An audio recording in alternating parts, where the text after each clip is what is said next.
আসসালামু আলাইকুম সুপ্রিয় শিক্ষার্থীবৃন্দ, আশা করি আপনারা সবাই ভালো আছেন।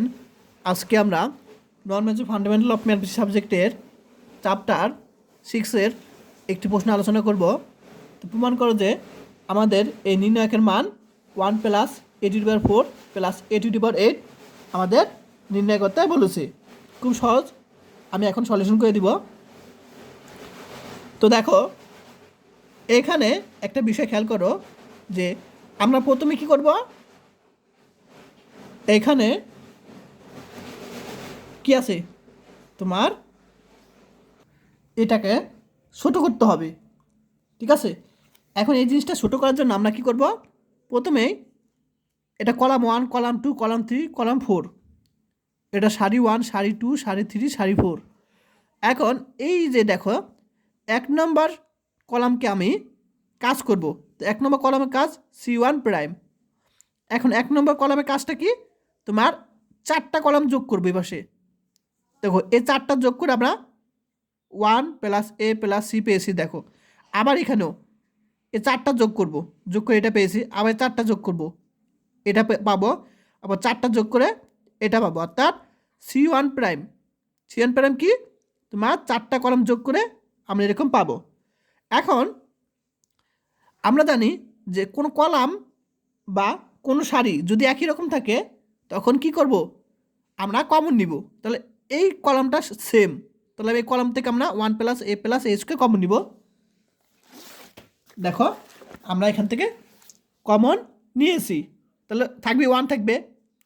এখন যেহেতু 1 1 1 আছে, তাহলে আমাদের সলিউশনটা খুব সহজেই হয়ে যাবে। কিভাবে দেখো, আমরা এটা প্রথম যে সারিটা থাকবে সেটা সেম। ঠিক আছে, তো আমাদের এগুলো জিরো আনবো। এখন এগুলো জিরো আনা খুব সহজ, কারণ এটা থেকে এটা বিয়োগ করলে দেখো R2 প্রাইম, R2 মানে কি 2 নম্বর সারি, R3 মানে 3 নম্বর সারি, R4 মানে 4 নম্বর সারি। তো 2 নম্বর সারি কাজ করবে প্রথমে R2 প্রাইম। তো 2 নম্বর সারির যে মানগুলো কীভাবে পেয়েছি সেটা হলো তোমার, আমাদের লক্ষ্য এগুলো জিরো বানানো। ঠিক আছে, তাহলে আমাদের কিন্তু কি দেখো, এখানে 4টা থেকে 3টা হয়ে যাবে, অর্থাৎ ছোটো হয়ে যাবে। তাহলে আমরা এখানে যদি জিরো বানাবো, তাই আমরা কি করব, R2 প্রাইম 2 নম্বর সারি কাজ। তো 2 নম্বর সারি থেকে 1 নম্বর সারি বিয়োগ করবো, এটাতে এটা বিয়োগ করলে জিরো, এটা থেকে এটা বিয়োগ করলে 1 মাইনাস a, এটা থেকে এটা বিয়োগ করলে a মাইনাস a স্কোয়ার, এটা থেকে এটা বিয়োগ করলে a স্কোয়ার পাবো। আবার R3 প্রাইম 3 নম্বর সারি কাজ। 3 নম্বর সারি কাজ কি, তোমার 3 নম্বর সারি থেকে 1 নম্বর সারি বিয়োগ করবো, অর্থাৎ এটা থেকে এটা বিয়োগ করবো জিরো, এটা থেকে এটা বিয়োগ করবো মাইনাস a, এটা থেকে এটা বিয়োগ করবো 1 মাইনাস a স্কোয়ার, এটা থেকে এটা বিয়োগ করবো এ, অর্থাৎ এটা কাজ করলাম। 4 নম্বর সারি এটা জিরো বানাতে হবে, আবার সেম 4 নম্বর সারি থেকে 1 নম্বর সারি বিয়োগ করবো, এটা থেকে এটা বিয়োগ করবো জিরো, এটা থেকে এটা বিয়োগ করবো a square minus a square, এটা থেকে এটা বিয়োগ করবো মাইনাস a স্কোয়ার, এটা থেকে এটা বিয়োগ করবো এ 1 থাকবে।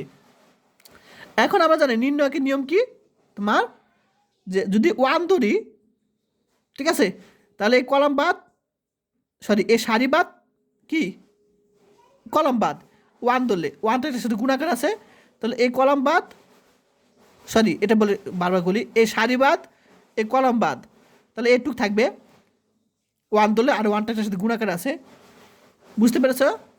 এখন আমি এটাকে আরও ছোটো বানাতে চাই। ছোটো বানাতে গেলে তো মানে হলো এটা দেখো, আচ্ছা এখন এখানে কি করছে দেখো, R1 প্রাইম মানে অর্থাৎ আমরা এটা কাজ করব। ঠিক আছে, এই সারি আমরা কাজ করব। তো এই সারিটা কাজ কি, তোমার 1 নম্বর সারির সাথে 3 নম্বর সারি যোগ করব। তাহলে অর্থাৎ এটার সাথে এটা যোগ করব, তাহলে আমি 1 নম্বর সারি পাবো। তাহলে আমরা এটার সাথে যদি এটা আমরা যোগ করি, আমরা কি পাবো তোমার, আচ্ছা আমি কি দেখি টেস্ট করে, 1 নম্বর সারি এটার সাথে এটা যোগ করি, 1 মাইনাস a যোগ প্লাস a স্কোয়ার a। এখানে একটু ভুল করছে ওনারা, এই ভুলটা সবাই ঠিক করো।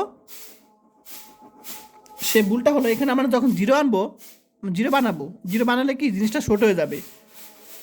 তো আমরা কী করছি এখানে, তোমার এখানে আমরা 1 নম্বর কলাম 2 নম্বর কলাম 3 নম্বর কলাম, তাহলে C1 কাজ করব, C1 প্রাইম যেহেতু কাজ করা বোঝায়, সেটা কাজ হলো 2 নম্বর 1 আর 3 যোগ করব, তাহলে 1 কলাম 1 কলাম 3 যোগ করব, তাহলে এটার সাথে এটা যোগ করে আমরা যে মান পাবো সেটা 1 নম্বর কলামে হবে।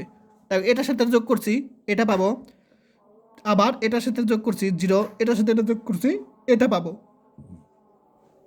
ঠিক আছে, অর্থাৎ আমাদের এখানে ভুল ছিল, এখানে এটা হবে C1 প্রাইম, তাহলে 3 নম্বর কলামের সাথে 1 নম্বর কলাম যোগ হবে, তো যোগ করে আমরা এই 1 নম্বর কলাম পাবো, আর এগুলো যা আছে তাই। আচ্ছা, এখন দেখো 1 minus A plus A square এখান থেকে কমন যাবে, এই কলাম থেকে, তাহলে এখান থেকে কলম কমন গেলে 1 থাকবে, এখানে 1 থাকবে, তাহলে 1 minus A plus SK common দিলাম, আর এরকম থাকবে। এখন আমরা কি করব, নির্ণায়ক করব। নির্ণায়কটা দেখি, তোমাদের দেখাই দিই যে এখানে প্রথমে 1 ধরবো, ঠিক আছে, তো 1 ধরলে এই কলাম বাদ এই সারি বাদ, তাহলে এটার সাথে গুণ হবে,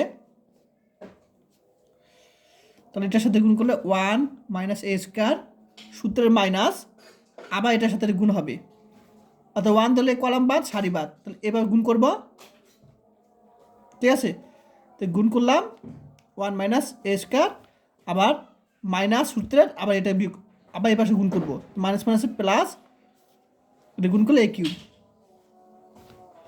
আসলে সবাই বুঝতে পারছে, এই পাশে গুণ করলাম মাইনাস, এই পাশে গুণ করলাম, তারপর আমরা জানি প্লাস মাইনাস প্লাস সূত্রে থাকি, এখানে প্লাস এখানে মাইনাস এখানে প্লাস থাকি, তাহলে যখন এইটা ধরবো তখন মাইনাস দেব, মাইনাস, তাহলে কোনটা ধরছি, আমরা এটা ধরছি, তাহলে এটা লিখবো এ মাইনাস এ স্কোয়ার, তো এটা ধরলে কলাম বাদ সারি বাদ, তারপর নিয়মকে এটার সাথে গুণ করব, 0 সূত্রের মাইনাস, এটার সাথে গুণ করব, অর্থাৎ কী হবে, এ হবে প্লাস, এটা যখন লিখবো এটা সূত্রের প্লাস, যে প্লাস এ স্কোয়ার, তাহলে কলাম বাদ সারি বাদ, অর্থাৎ এবার গুণ করব 0 সূত্রের মাইনাস, এবার গুণ করব, অর্থাৎ 1 মাইনাসের কারণে চিহ্ন পরিবর্তন হয়ে যাবে, এখানে কি আছে, এটার সাথে গুণ করলে 1, এর সামনে মাইনাস আছে, মাইনাসের কারণে প্লাস এ স্কোয়ার হয়ে যাবে।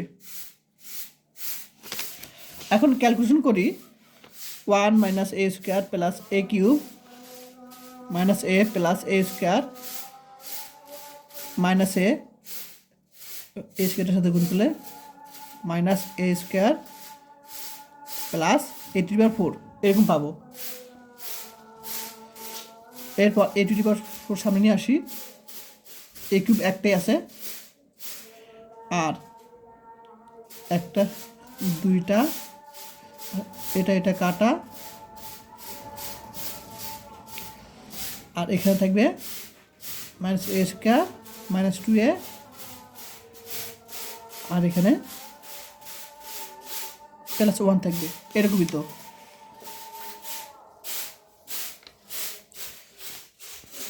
আমি একটু ভুল করেছি এখানে, দেখো মাইনাস এ কিন্তু এটার সাথে গুণাকার আছে,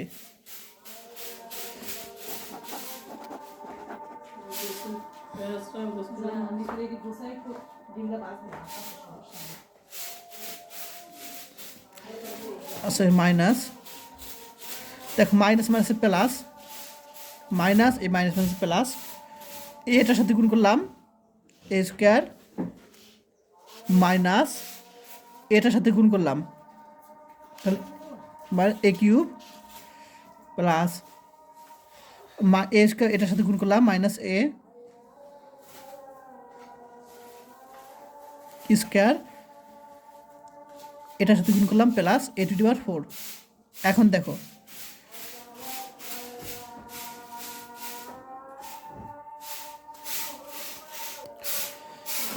1 plus A to the power 4 plus, sorry এখানে এটা এটা কাটা, মাইনাস এ স্কোয়ার থাকবে, মাইনাস এ স্কোয়ার এটা থাকবে, ঠিক আছে, তাহলে আমাদের কিন্তু এটা থাকবে। অর্থাৎ আমরা এটুক ক্যালকুলেশন করে এটাকে আমরা নির্ণয় করে আমরা এটুক পাবো, নির্ণয় নিয়ম তো জানোই। তাহলে এখানে আমরা একটা দেখো সূত্র অনুসারে কাজ করব। অর্থাৎ সূত্র বলতে গেলে এটা একটা কি করব, আমরা গুণ করব, সিম্পল গুণ। তাহলে আমরা যদি এটুক গুণ করি, ঠিক আছে, তাহলে গুণ করি, এটা গুণ করি আমরা।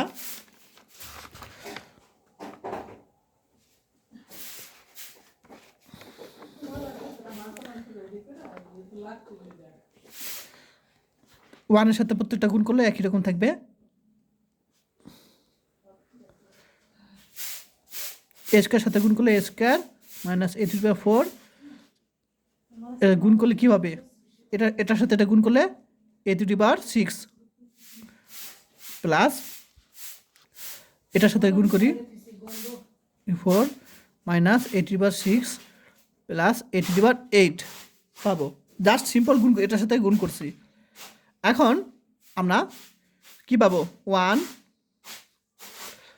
প্লাস এটা কাটা বাদ, এটা কাটা, শুধু এটা থাকবে,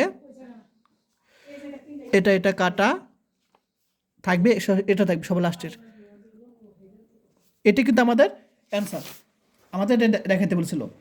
ডান পক্ষ সমান বাম পক্ষ সমান ডান পক্ষ দেখানো হলো, এটি অ্যান্সার। আশা করি সবাই বুঝতে পেরেছ। আজকে ক্লাসে পর্যন্তই, সব ভালো থাকবেন, আল্লাহ হাফেজ।